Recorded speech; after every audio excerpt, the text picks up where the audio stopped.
오늘 말씀은 마가복음 15장 1절에서 15절 말씀입니다. 새벽에 대제사장들이 즉시 장로들과 서기관들 곧 온 공회와 더불어 의논하고 예수를 결박하여 끌고 가서 빌라도에게 넘겨주니 빌라도가 묻되 내가 유대인의 왕이냐 예수께서 대답하여 이르시되 내 말이 옳도다 하시매 대제사장들이 여러 가지로 고발하는지라 빌라도가 또 물어 이르되 아무 대답도 없느냐 그들이 얼마나 많은 것으로 너를 고발하는가 보라 하되 예수께서 다시 아무 말씀으로도 대답하지 아니하시니 빌라도가 놀랍게 여기더라. 명절이 되면 백성들이 요구하는 대로 제수 한 사람을 놓아주는 전례가 있더니 밀란을 꾸미고 그 밀란 중에 살인하고 체포된 자 중에 바라바라 하는 자가 있는지라. 무리가 나아가서 전례대로 하여 주기를 요구한대. 빌라도가 대답하여 이르되 너희는 내가 유대인의 왕을 너희에게 놓아주기를 원하느냐 하니 이는 그가 대제사장들이 시기로 예수를 넘겨준 줄 알미러라.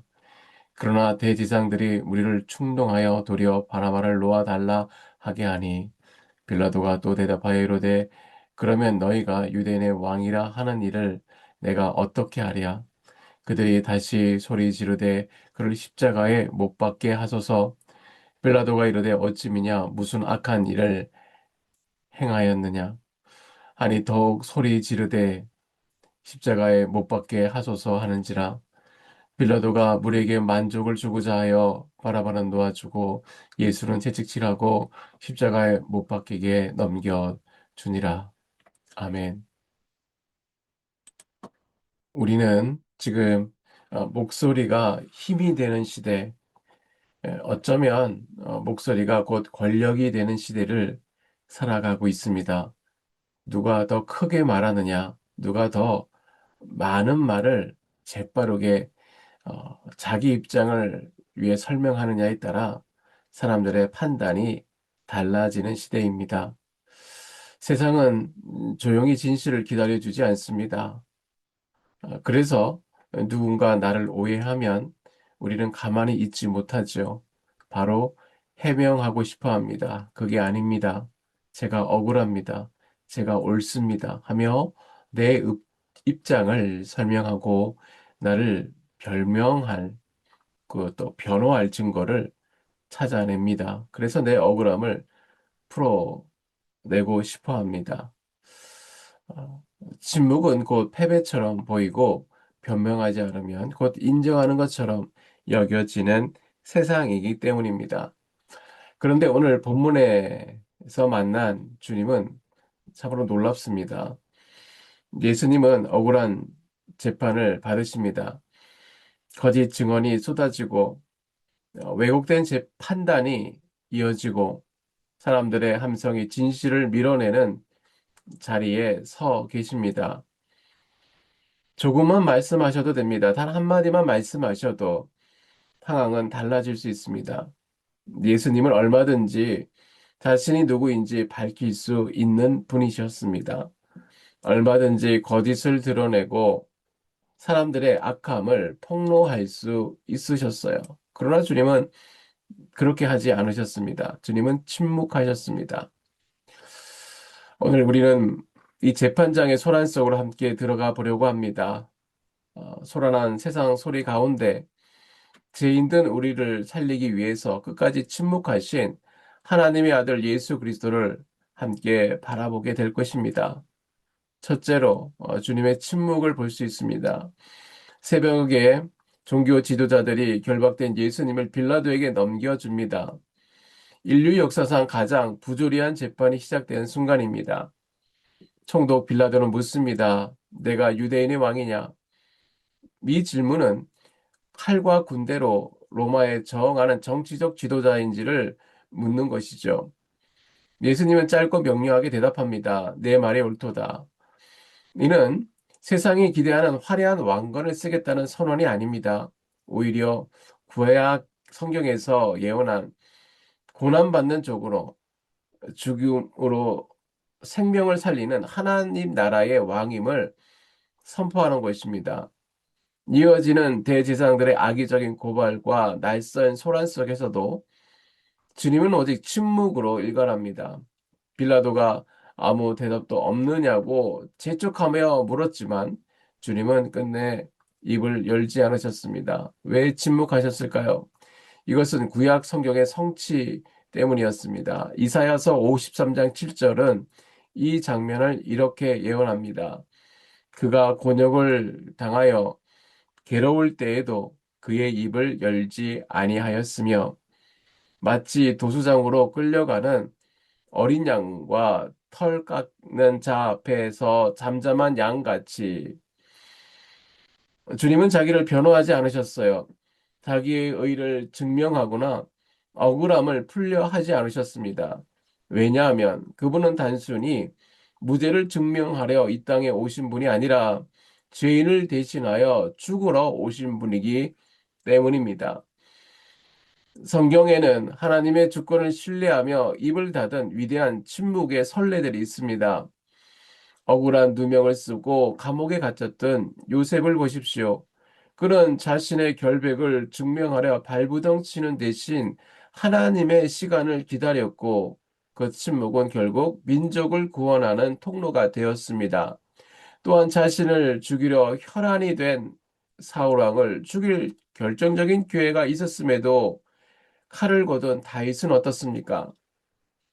다윗의 침묵은 무능함이 아니라 역사의 재판장은 오직 하나님 한 분이시다라는 것을 인정하는 가장 강력한 신앙 고백이었습니다. 이러한 침묵의 영성에 대하여 디트로 브레퍼는 그리스도의 침묵을 하나님의 음성을 듣기 위해 자신을 비우는 침묵으로 보았습니다. 참된 침묵의 중심에는 단순히 입을 다무는 행위보다 더 깊은 차원이 있었어요. 내 안에서 쉼 없이 일어나는 자기 변호와 자기 주장의 소리를 잠잠하게 하고 그 자리에 하나님의 말씀을 모셔드리는 영적인 태도가 바로 그 중심입니다. 인간은 억울한 일을 당하면 본능적으로 나를 설명하고 싶습니다. 그러나 바로 그때 우리의 마음은 하나님의 음성을 들을 여백을 잃어버리기 쉽습니다. 내 억울함이 너무 크게 들리고 내 감정이 너무 세게 흔들리기 때문입니다. 그래서 보레퍼가 말한 그리스도인의 침묵은 듣는 침묵입니다. 라는 표현은 매우 깊은 영적 통찰을 담고 있어요. 그리스도인의 침묵은 하나님의 마음을 살피고 주님께 나의 마음을 열어드리는 침묵입니다. 상황에 물러서는 침묵이 아니라 주님 앞에 더 가까이 나가는 침묵입니다. 결국 성도의 침묵은 내 목소리를 내려놓고 하나님의 음성을 더 크게 붙드는 믿음의 자세입니다. 내가 나를 지키기 위해 서둘러 말하기보다 먼저 하나님 앞에 멈춰 서서 주님 지금 이 자리에서 무엇을 듣게 하십니까? 주님은 무엇을 원하십니까? 라고 묻는 태도입니다. 세상은 침묵을 약함이라고 말하지만 믿음의 사람에게 침묵은 하나님을 향한 깊은 신뢰의 고백이 됩니다. 예수님은 침묵하셨어요. 그러나 그 자리에서 주님은 아마 속으로 이렇게 말씀하셨을 것입니다. 내가 이 십자가의 길을 끝까지 가겠다. 내가 여기서 물러서지 않겠다. 내가 죽어서 내 백성을 살리겠다. 이 고난주일에 예수님의 깊은 침묵을 묵상하는 은혜가 있기를 바랍니다. 세상의 비난과 소란이 아무리 거세도 내가 하나님의 손바닥 위에 있음을 확신할 때에 잠잠할 수 있습니다. 내 힘으로 나를 변호하려 애쓰기보다 하나님의 공의를 신뢰하며 묵묵히 십자가의 길을 따라갈 때에 하나님께서는 그 침묵 뒤에 숨겨진 부활의 영광을 반드시 우리에게 보여주실 줄 믿습니다. 두 번째로 여론의 함성에 묻혀진 진리를 볼 수 있습니다. 지금 재판정은 분노와 광기로 가득했어요. 잠시 눈을 감고 그 소란을 상상해 봅시다. 불과 며칠 전 예루살렘 입성할 때에 호산나를 외치며 겉옷을 깔았던 그 입술들이 이제는 악에 바친 목소리로 십자가에 못 박으십시오라고 고함을 지르고 있어요. 이것이 인간의 아주 서슬픈 본성입니다. 군중 심리에 휩쓸리면 개인의 이성은 마비되고 다수의 폭력성만 남습니다. 민수기 14장에 보면 가나안 정탐 후에 10명의 정탐꾼이 부정적인 보고를 하자 온 회중이 밤새도록 통곡하며 모세를 돌로 치려 했던 장면이 나옵니다. 다수가 항상 진리를 말하는 것이 아니에요. 때로의 다수의 함성은 하나님의 뜻을 거스리는 소음이 되기도 합니다. 여기서 빌라도라는 한 인물이 서 있습니다. 그는 결정권자이자 책임자였습니다.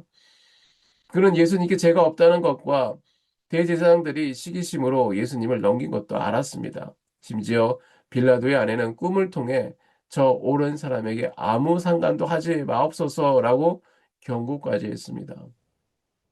그러나 그가 결국 내린 결정은 무엇입니까? 본문 15절은 이렇게 기록합니다. 빌라도가 무리에게 만족을 주고자 하여 그는 정의보다 여론을 무서워했습니다. 이는 구약 성경에서 나오는 사울을 떠오르게 하는데요. 사무엘상 15장에 하나님의 명령을 어기고 좋은 양과 소를 남겨둔 뒤에 내가 백성을 두려워하여 그의 말을 청종하였음이니다라고 변명하는 사울의 모습과 너무나 닮았습니다. 이 소란스러운 재판정에서 우리는 죄인 바라바의 석방을 봅니다. 바라바의 이름은 바는 아들이고 아바는 아버지입니다. 즉 아버지의 아들이라는 뜻입니다. 진정한 하나님 아버지의 아들 예수 그리스도는 죽음의 길로 가시고 가짜 아버지의 아들인 죄인 바나바가 살아난 것입니다. 성경은 우리는 다 양 같아서 그릇 행하여 각기 제갈 길로 갔거늘 여호와께서는 우리 모두의 죄악을 그에게 담당시키셨도다라고 말씀하십니다. 사실 이 법정에서 풀려난 바나바는 바로 저와 여러분의 모습입니다. 각기 제 갈 길로 그릇된 길로 간 삶의 모습입니다. 우리가 받아야 할 십자가의 형벌을 주님이 대신 받음으로써 우리가 아버지의 아들이라는 신분을 되찾게 된 것입니다. 오늘 우리 안에 빌라도가 있지 않습니까? 직장에서 가정에서 수없는 선택의 순간을 맞이할 때에 분위기를 따를 것인지 주님의 편에 설 것인지 사람의 눈치를 볼 것인지 판단해야 합니다. 쟤는 설명할 능력이 없기 때문에 그저 소리 지를 뿐입니다. 세상의 시끄러운 소리가 항상 진실이 아니듯 여론의 편이 아닌 오직 주님의 편에 서기를 결단하는 저와 여러분이 되시길 바랍니다. 세 번째, 넘겨짐의 신비입니다. 재판은 허망하게 끝났어요. 빌라도는 손을 씻으며 책임을 회피했고 바나바는 영문도 모른 채 자유를 얻었습니다. 이제 남은 것은 사형 집행뿐입니다. 본문 15절은 이 비극적인 결말을 이렇게 기록합니다. 예수는 채찍질하고 십자가에 못 박히게 넘겨주니라. 이 넘겨짐이라는 단어를 주목하게 되는데요. 겉으로 보면 예수님은 빌라도의 비겁함과 군중의 관계에 힘없이 넘겨진 것처럼 보입니다. 그러나 이 순간은 빌라도가 예수를 넘겨준 시간이 아니라 성부 하나님께서 죄인은 우리를 살리기 위해서 아들을 내어주신 구속사의 정점입니다. 음, 신학자 위르겐 몰트만은 그에 져서 십자가에 못 박힌 하나님에서 이 장면을 하나님이 가장 고통스러운 사랑이다라고 표현했습니다. 하나님께서 아들을 넘겨주신 것은 결코 힘이 없어서가 아니라 우리를 살리기 위한 거룩한 폭이었습니다. 이번 고난 주간을 나를 위해 기꺼이 불의한 재판 속으로 넘겨주신 주님의 사랑을 깊이 새기며 우리 자신을 주님께 기쁨으로 내어드리는 진정한 헌신이 있기를 바랍니다. 그가 채찍에 맞음으로 우리는 나음을 얻었도다. 하나님은 그 채찍의 자국 위에 우리의 모든 질병과 저주를 쏟아 부으셨습니다. 주님께서 채찍에 맞음으로 우리가 나음을 얻었습니다. 말씀을 마무리합니다. 우리는 참으로 낯설고 거룩한 장면 앞에 어, 섰습니다. 사람들은 소리칩니다. 증오가 섞인 비난을 퍼붓고 거짓된 말로 예수님을 몰아세우고 어떻게든 이기기 위해 더 큰 소리로 몰아세웁니다. 그러나 예수님은 변명하지 않으셨어요. 억울함을 쏟아내지 않으셨습니다. 자신을 설명하지 않으시고 끝까지 침묵하셨어요. 이 고난 주간에 주님을 깊이 바라보면 좋겠습니다. 세상이 뭐라고 하든 내 마음에 억울함이 밀려오든지 나를 설명하고 싶은 말이 목끝까지 차오르든지 그때마다 나를 위해 묵묵히 입을 닫으셨던 주님을 바라보기 원합니다. 나를 위해 묵묵히 그 길을 걸어가셨던 주님 앞에 우리 마음을 내려놓읍시다. 주님, 저도 제 목소리보다 주님의 뜻을 더 붙들게 하옵소서. 저의 억울함보다 주님의 사랑을 더 깊이 배우게 하옵소서.